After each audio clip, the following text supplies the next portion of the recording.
ओ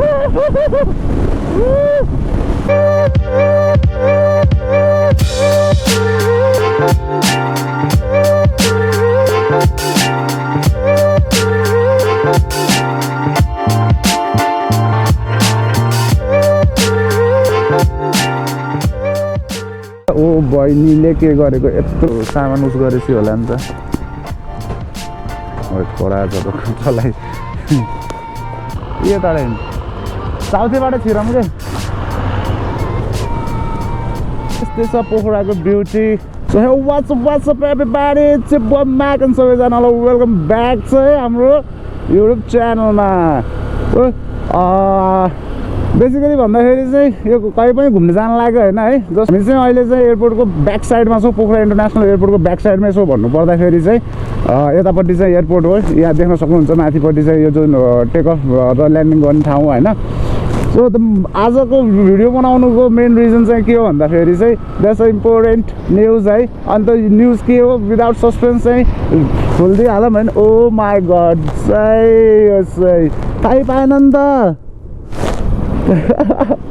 बल्ल बल्ल के हुन्छ केही छैन, बेटर लक नेक्स्ट टाइम। मजा आउँछ होइन, मलाई त मजा आइरहेछ कि फिल चाहिँ कस्तो भइरहेछ भने हुन्छ नि एउटा एकदम त्यो कति अगाडिदेखिको जे एउटा वेटिङ हुन्छ नि कुनै चिजको लागि, ए यहाँ कहिले त होला नि है भन्ने खालको जुन मान्छेले एउटा सोचेर हिँडिरहेको हुन्छ नि, finally when you get that त्यो नेक्स्ट लेभलको उस हुन्छ क्या, नेक्स्ट लेभलको ह्याप्पिनेस हुन्छ क्या त्यो। हुन त अब जिन्दगीमा होइन सबैको लाइफमा चाहिँ प्रब्लम्सहरू अनेकौँ हुन्छ होइन, सबैले ट्याकल गर्नुपर्छ, तर कहिलेकाहीँ चाहिँ चाहेको सोचेको कुराहरू चाहिँ डाइरेक्टली अर इन्डाइरेक्टली चाहिँ कम्प्लिट हुँदाखेरि चाहिँ you feel so good, you feel so proud होइन। यति खुसी हुन्छ क्या कि यार कमसेकम एटलिस्ट आफूले गर्न खोजेको काम चाहिँ एप्रिसिएट भयो भन्ने खालको जुन खुसी हुन्छ नि, सही हो क्या। त्यही हो मेन भन्दाखेरि चाहिँ होइन, न्युज त न्युज भनिरहेको छु मैले। एउटा चाहिँ के हो भन्दाखेरि चाहिँ गाइज मैले धेरै सस्पेन्स चाहिँ राखिनँ है, म बोलिहालेँ।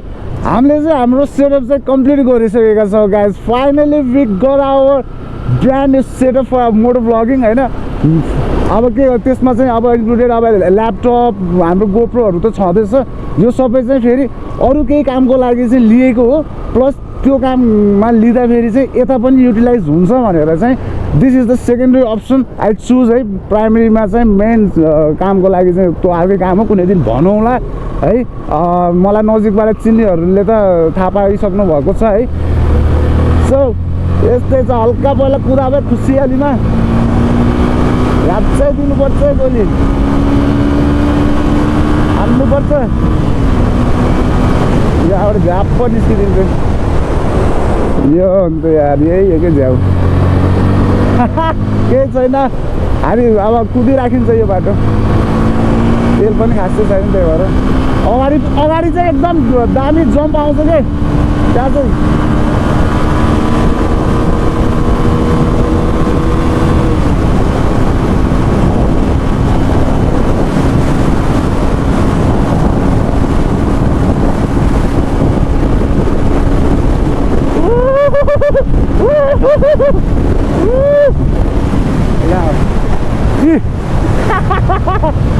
अलिकति स्लो गरिहाल्यो कि, हल्का स्लो गरिहाल्यो होइन, नत्र मिठो जाने मैले धरि नदेखेको कि यो बाटोमा कुदिराख्नु भएको छ भने चाहिँ त्यति चाहिँ विचार गर्नु होला है।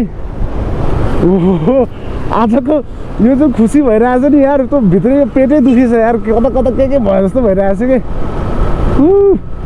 अलिकति कता कता इमोसनल जस्तो पनि फिल भइरहेछ होइन, मजा भइरहेछ।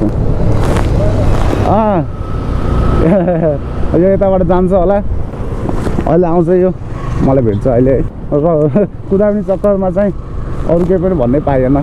हार खानु हुँदैन होइन, पेसेन्स लेभल भन्ने कुरा लाइफमा एकदम इम्पोर्टेन्टै रहेछ कि, पहिला चाहिँ थिएन, तर जब आफूलाई केही सिचुएसनमा त्यो पर्दै गइन्छ नि त, समस्याहरू आइपर्दै जान्छ, त्यसपछि यार पेसेन्स चाहिँ गर्नुपर्छ है भन्ने खालको कुराहरू हुन्छ नि, त्यो चाहिँ मजाले बुझियो, भोग्नु नि भोग्यो होइन।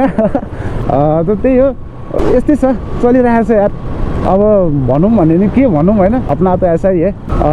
के कहाँबाट लियो भन्दाखेरि चाहिँ सो हामीले चाहिँ ल्यापटप लिएका छौँ। हामीले चाहिँ ल्यापटपमा चाहिँ कुन चाहिँ ल्यापटप लियौँ भन्दाखेरि चाहिँ एसोसको टफ गेमिङ A15 लिएका छौँ है।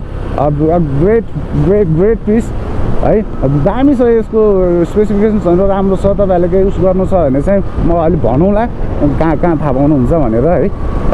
यसको चाहिँ अब तपाईँको 8GB ऱ्याम छ। नर्मली अब यसको एक्सपेन्डेबल पनि हो। नर्मली सुरुको एडिटिङ फेजहरूमा चाहिँ एकदम राम्रो सपोर्ट दिन्छ यसले, मैले फिल गरे अनुसार चाहिँ है। म त्यो सबै हेर्दाखेरि चाहिँ आई गट दिस वान, मलाई चाहिँ बेस्ट हो जस्तो लाग्यो।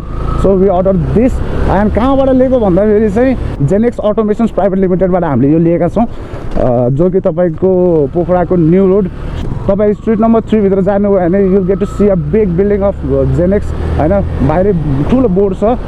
तपाईँ स्ट्रिट एन्ट्री गर्ने बित्तिकै राइट साइडमा चाहिँ एउटा ठुलो बिल्डिङ छ, त्यो जेनेक्सको हो। अनि चाहिँ हामीले गोप्रो hero12 लिएको छ है, ब्ल्याक एडिसनमा। हामीले यो चाहिँ कहाँबाट लियौँ भन्दाखेरि चाहिँ यसको लागि चाहिँ हामी काठमाडौँ गएको। एक दिन चाहिँ लक्ष्मण र म चाहिँ बिहान 5 बजे काठमाडौँ गयौँ। एन्ड हाम्रो चाहिँ मेन टार्गेट के थियो भने चाहिँ to return back to Pokhara on the same day है। यस्तो चिसोमा जाडो थियो, हाम्रो लागि चाहिँ अलिकति सहज थिएन यो। अब बाटो अफरोड छ, नाइटको टाइम हुन्छ भन्ने कुरा हामीलाई पहिल्यैबाट थाहा थियो, but we were fully prepared for that bro. म पहिल्यैबाट होइन, ल ठिक छ अघिल्लो दिनै फिक्स भएको, but the whole night we thought about that, के कसरी गर्दा ठिक होला भन्ने कुरा भयो थियो। गयो ठिक छ, 2 जना गयो। अनि हामीले चाहिँ काठमाडौँको न्यू रोडमा गएर चाहिँ गोप्रोहरू लिग्यौँ। हामीले पहिल्यैदेखि रिसर्च गरिराखेका थियौँ। हामीले चाहिँ फाइनल प्राइस पायौँ, राम्रो रिजनेबल प्राइस पायो होइन। हामीले सोचे जस्तै प्राइसिङ पायो। सो अरू एक्सेसरिजहरू पनि त्यही एउटै ठाउँबाट लियौँ। अब कहाँबाट लियौँ भन्दाखेरि चाहिँ अब न्यू रोडको चाहिँ अब एउटा छ समथिङ के क्यामेरा एक्सेसरिज हो कि के हो भन्ने छ, मलाई चाहिँ त्यो नाम ठ्याक्कै याद आएन है। म चाहिँ उहाँहरूको बिजनेस कार्ड चाहिँ म माथि चाहिँ देखाइदिनेछु तपाईँहरूलाई। सो यस्तै छ। अब लियो यसको लागि चाहिँ पहिला धेरै धन्यवाद those are very close to me, जसले एकदमै माया गर्नुहुन्छ। मेरो फ्यामिली, मेरो प्यारेन्ट्सहरू है, मेरो सबैजना साथीभाइहरू चाहिँ सबै तपाईँहरू हेर्ने दर्शकहरू चाहिँ होइन, सब्सक्राइबर्सहरू सबैले माया गरिदिनु भएको छ, सबैले एप्रिसिएट गरिदिनु भयो। र आजको दिनमा केही नयाँ कुराहरूको लागि चाहिँ पाइला चाल्न सकिरहेको छु म। अब यस्तै छ, बिस्तारै अरू कुराहरू पनि हुन्छ। काम बजारको गल्ली हो यो। अगाडि चाहिँ तपाईँको पेन्सन क्याम्प, एउटा चाहिँ प्राइभेट कार आइदियो भने चाहिँ बाटो ब्लक। सही हो, नन स्टप बोलेँ क्या म है। सुरुको खै के जोस भन्ने हो कि अब त्यो एक तरिकाको। मलाई एउटा कुरा भन्न मन लाग्थ्यो कि अब अरूलाई खै कस्तो लाग्छ, यो जुन बाटोहरू बनायो ठिक छ, डेभलपमेन्टको कुरा हो होइन, राम्रो हुन्छ, विकास हुँदैछ। तर विकास हुनुको साथमा चाहिँ जुन काम गरिसकेपछि त्यसलाई चाहिँ अलिकति व्यवस्थित तरिकाले चाहिँ राम्रो ढङ्गले चाहिँ अब त्यो फिनिसिङ गरिदियो भने त भइहाल्यो नि हो। अब ठिक छ, पिच अहिले हुँदैन थाहा छ, तर यो पनि पारा हुन्छ भने चाहिँ यस्तोमा चाहिँ झुक्किन्छ क्या, त्यत्तिकै यस्तोवाला छ कि कर्भवाला छ क्या, माथि के स्पिड ब्रेकर जस्तो भइदिएछ होइन। अब त्यहाँ गयो भने बाइकहरू स्पिडमा गयो भने त चिप्लियो क्या। जुन हाम्रो यहाँको भित्रको जुन निकायहरू छ, निकायहरूले चाहिँ यो चाहिँ विशेष ध्यान दिनुपर्छ कि काम गराउनु मात्रै ठुलो कुरो होइन, काम गरेपछिको जुन फिनिसिङ तपाईँले दिनुहुन्छ त्यो पनि एकदम म्याटर गर्छ क्या। केही छैन, बिस्तारै होला, राम्रो होला भन्ने आश गर्दछु। पोखरा फेरिँदैछ, पहिला जस्तो छैन। ल अब चाहिँ हामी पृथ्वी चोकतिर पुग्न लाग्यो है।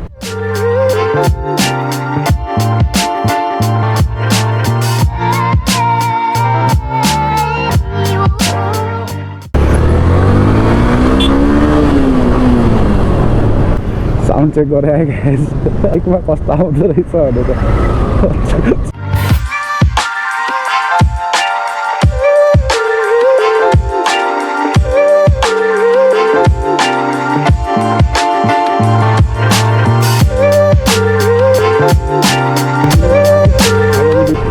तर जाममा के बस्नु, अब दिमाग लगाउने कुरो हुन्छ यहाँ। पछाडिको बाटो गल्लीको बाटो जाने हो। So I hope you like the video guys. आजको भेटघाट कस्तो लाग्यो कमेन्ट सेक्सनमा चाहिँ फिडब्याक दिनु होला है। बिस्तारै बिस्तारै आफूलाई इम्प्रुभ गर्नेछु क्या। यसको सेटिङहरूको बारेमा चाहिँ मैले केही पनि स्टडी गरेको छैन। आई जस्ट मैले चाहिँ गएँ, मैले उठाएँ अनि हिँडिदिएँ कि त्यो यही नै हो। अब अर्कोचोटि चाहिँ कतै जाने बेलामा रमाइलो गर्ने बेलामा चाहिँ भेटौँला है। So till then bye bye, take care, keep smiling, sayonara.